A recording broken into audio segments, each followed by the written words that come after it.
கொஞ்சமாய் பேசும் முதல்வர், மக்கள் நலனுக்காக தன் நலன் துறப்பவர், உண்மையாய் ஊருக்கு உழைப்பவர், வியர்வையை சிந்தி வெற்றி பெறுபவர், பிறரை மகிழ வைத்து மகிழ்பவர், அடுத்தவர் பேருக்கும் புகழுக்கும் பணத்திற்கும் ஆசைப்படாத, மொத்தத்தில் மக்களாட்சி தரும் மாண்பாளர், மனித நேய பண்பாளர் அப்படின்றது யார் யார் சொல்கிறார் என்று தெரியுமா? மாண்புமிகு பேரவைத் தலைவர் அவர்களே, 80 கடந்தவர்கள் பேரனாட்சி என்கிறார்கள், 70 உள்ளவர்கள் மகனாட்சி என்கிறார்கள், 50 உள்ளவர்கள் சகோதரர் ஆட்சி என்கிறார்கள், 40 உள்ளவர்கள் நண்பன் ஆட்சி என்கிறார்கள், 20 உள்ளவர்கள் எங்கள் ப்ரோ ஆட்சி என்கிறார்கள், 10 உள்ளவர்கள் விஜய் மாமா ஆட்சி என்கிறார்கள், தாய் வயிற்றில் உள்ளவர்கள் நாளையும் ஆட்சியும் கில்லிதான் என சொல்கிறார். ஆக மொத்தம் அடுத்த 50 ஆண்டுகளுக்கு தமிழக வெற்றி கழகத்தின் ஆட்சிதான். மாண்புமிகு பேரவைத் தலைவர் அவர்களே, தமிழக மக்கள் 2026 மே 4 நாளைய தீர்ப்பை நலமுடன் எழுதினார்கள். குழந்தைகள் முதல் பெரியவர்கள் வரை குஷியோ குஷி. காலமெல்லாம் காத்திருந்த மக்களுக்கு காவலனாய், கண்ணுக்குள் நிலவாய், பகவதியாய், திருமலையாய், பிரியமுடன் தமிழகத்தின் புதிய கீதையை படைப்பதற்கு சர்க்காரில், நம் சர்க்காரில் சரித்திரம் படைத்தாய். துல்லாத மனமும் துள்ள வைத்து நீங்கள் சொல்லி அடிப்பதிலும் சொல்லாமல் அடிப்பதிலும் கில்லி என்ற பெயர் எடுத்த தலைவா, நீங்கள் பேசினால் எதிரிகள் மெர்சல் தான். பணநாயகத்தை ஒழித்து ஜனநாயகத்தை காத்த தலைவா, தமிழக மக்கள் ஒன்ஸ் மோர் என்று ஒரு 100 வருடம் கேட்பார்கள். இது உண்மை, சத்தியம். மாண்புமிகு பேரவைத் தலைவர் அவர்களே, பொதுவாக இந்த சபையில் தங்கள் கருத்துக்களை தொடங்கும் போது சாதாரணமாக இருந்த என்னை என்றுதான் தொடங்குவார்கள். ஆனால் நான் அப்படி தொடங்க போவதில்லை. ஏனென்றால் மிக சாதாரணமாக இருந்தவன் நான். மிக சாதாரணமாக இருந்த எனக்கு அங்கீகாரம் கொடுத்து மக்கள் பணியே மகேசன் பணி என்று சொல்லி தந்து இயக்கத்தில் உறுப்பினராக்கி தாம்பரம் சட்டமன்ற தேர்தலில் போட்டியிட வாய்ப்பு தந்து சட்டப்பேரவை உறுப்பினராக்கி அதன் தொடர்ச்சியாக உங்கள் அரியாசனத்திற்கு பின்பு எனக்கும் என்னை போன்றவர்களுக்கும் சரியாசனம் தந்து அமைச்சராக்கி அழகு பார்த்த எங்கள் தலைவா, தங்களுக்கும் தன் ஆயுளையும் என்னுடைய குடும்பத்தின் ஆயுளையும் சேர்த்து பணிந்து தருகிறேன். மாண்புமிகு பேரவைத் தலைவர் அவர்களே, எங்கள் இதயத்திலும் இல்லத்திலும் கோட்டையிலும் சிஎம்மாக இருக்கும் எங்கள் தலைவா, நாளைய பாரதத்தின் பிஎம் நீங்கள்தான்.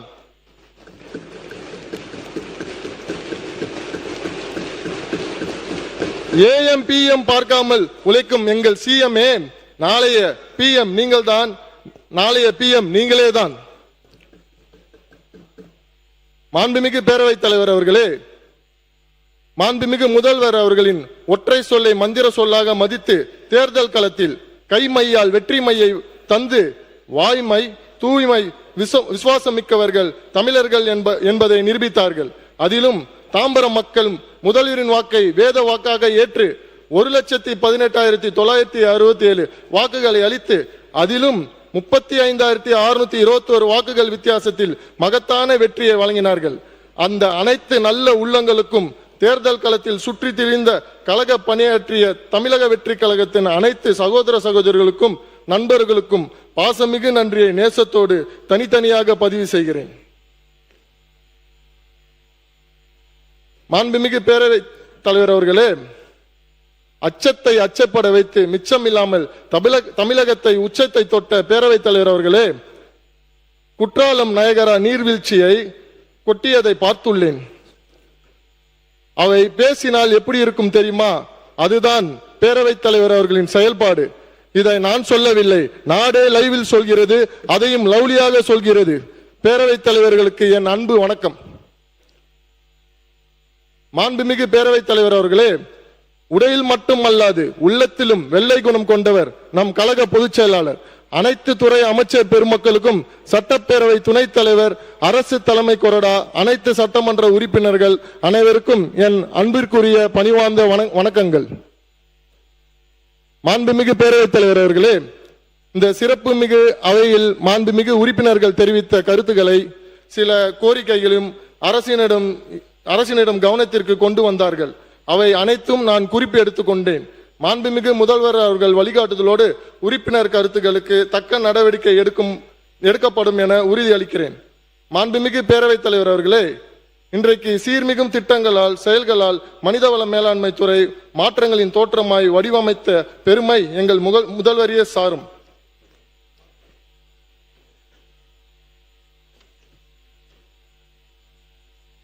உன்னை அறி, உண்மையை உணர், உழைப்பை நம்பு, ஊருக்கு உழை, கல்வி பேணு, அறிவை விரிவு செய், சிந்தனை செய், சிறகை விரி, சிகரம் தொடு என்பதே இத்துறையின் நோக்கம். மாண்புமிகு பேரவைத் தலைவர் அவர்களே, அச்சம் வேண்டாம். 15 நிமிடத்திற்குள் என் பதிலுரையை நிச்சயம் முடிப்பேன். மாண்புமிகு பேரவைத் தலைவர் அவர்களே, மனித உடம்பில் எல்லா உறுப்புகளும் முக்கியம் என்றாலும் மனிதன் துன்பப்படுகின்ற போது துவண்டு போகாமல் இருக்க தோள் கொடுத்து உதவும் இதயம்தான் சிறந்தது என்பார்கள். அந்த வகையில் இத்துறைக்கு பிற துறைகள் கண்ணாய், செவியாய், சிந்தையாய், இருதயமாய் விளங்கினாலும் மனிதன் மனங்களின் தங்கக்கூடிய தோளாக இந்த அரசிற்கு விளங்குவது மனிதவள மேலாண்மை துறை. இத்துறை பொறுத்தமாட்டில் பணியாளர்களுக்கான பயிற்சி, அலுவலர்களுக்கான பயிற்சி, அரசின் ஒருங்கிணைந்த நிதி மற்றும் மேலாண்மை அமைப்பு, நிர்வாகத்தில் செயற்கை நுண்ணறிவு, எளிமை ஆளுமை, நல்லாளுமை விருது, கருணை அடிப்படை பணி, ஆய்வு பிரிவு, மாநில விழிப்பு பணி ஆணையம், ஊழல் தடுப்பு மற்றும் கண்காணிப்பு இயக்கம், ஒழுங்கு நடவடிக்கை தீர்ப்பாணையங்கள், லோக் ஆயுக்தா, தமிழ்நாடு தகவல் ஆணையம், அரசு பணியாளர்கள் தேர்வாணையம் என்று பல்வேறு துறைகளை உள்ளடக்கியது மனிதவள மேலாண்மை துறை செயல்பட்டு வருகிறது.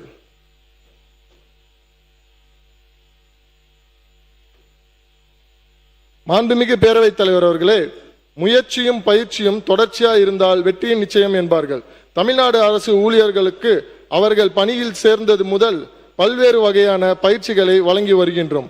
இவை தவிர பல்வேறு போட்டித் தேர்வுகளின் வெற்றி பெற்ற வாழ்க்கையை வசந்தமாக்கி கொள்ள SSC staff selection commission, RRB, railway recruitment board, IBPS, institute of banking personnel selection, TNBSC, Tamil Nadu public service commission போன்ற போட்டித் தேர்வுகளும் மத்திய அரசு நடத்தும் UPSC என்ற சொல்லப்படுகின்ற குடிமைப்பணி தேர்வுகளுக்கான சிறப்பு பயிற்சிகள் வழங்கப்பட்டு வருகிறது.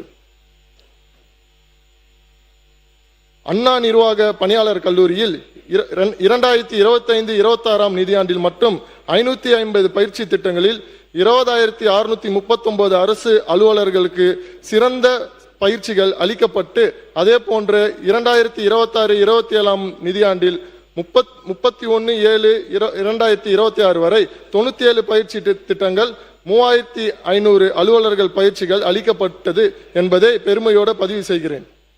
அரசு பணியாளர்களுக்காக உள்ள பவானிசாகர் பயிற்சி நிலையத்தில் துறை பயிற்சியோடு யோகா, விளையாட்டு, கலை என்ற பல்வகை பயிற்சிகள் வழங்கப்படுகிறது.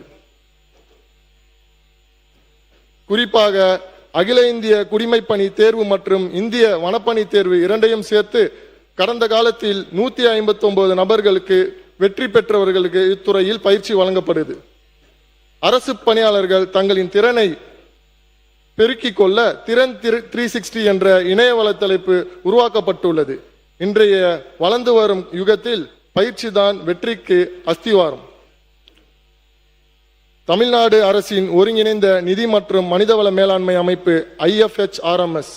மாண்புமிகு பேரவைத் தலைவர் அவர்களே, தமிழ்நாடு அரசால் தொடங்கப்பட்ட ஒருங்கிணைந்த நிதி மற்றும் மனிதவள மேலாண்மை அமைப்பு IFHRMS என்பது ஒரு விரிவான மின் ஆளுமை திட்டமாகும். இதனுடைய நோக்கம் அரசு பணியாளர்கள் மற்றும் அதிகாரிகளின் தகவல் மற்றும் சம்பளம் சார்ந்த தகவலை தடையின்றி அரசு பணியாளர்கள் பெற்றிட தகவல்களை டிஜிட்டல் மயமாக்கி இணையதளத்தில் தடையின்றி பெற வடிவமைக்கப்பட்டது. இவ் அமைப்பின் முக்கிய நோக்கம் காகிதமில்லா நிர்வாகம், பணியாளர்களின் தகவல் உரிமை மற்றும் ஓய்வூதியம் பெறுதல். தரவுகளை இருந்த இடத்திலே பெறுவதற்கான இவ் அமைப்பு உருவாக்கப்பட்டுள்ளது. மாண்புமிகு பேரவைத் தலைவர் அவர்களே, அரசின் எல்லா துறைகளும் இன்று மாற்றங்களின் தோற்றமாய் செயல்படுகிறது. உதாரணமாக தொழில்துறை ஊசி முதல் ஏசி வரை ஈஸியாக செய்ய முடியுது. பதிவுத்துறை பட்டா வீடு தேடி வருகின்றது. கல்வித்துறை, காவல்துறை, விளையாட்டு கலக்கி கொண்டிருக்கிறது. மருத்துவத்துறையோ மகிழ்ச்சி துறையாய் மாறி உள்ளது. மொத்தத்தில் தமிழகம் எங்கும் மாற்றம், மக்கள் மனமோ ஏற்றம். மாண்புமிகு பேரவைத் தலைவர் அவர்களே, அரசு நிர்வாகத்தில் செயற்கை நுண்ணறிவு AI படிப்படியாக கொண்டு வருவதன் மூலம் அரசு துறைகள் சிறந்த வெற்றிகளை பெறும்.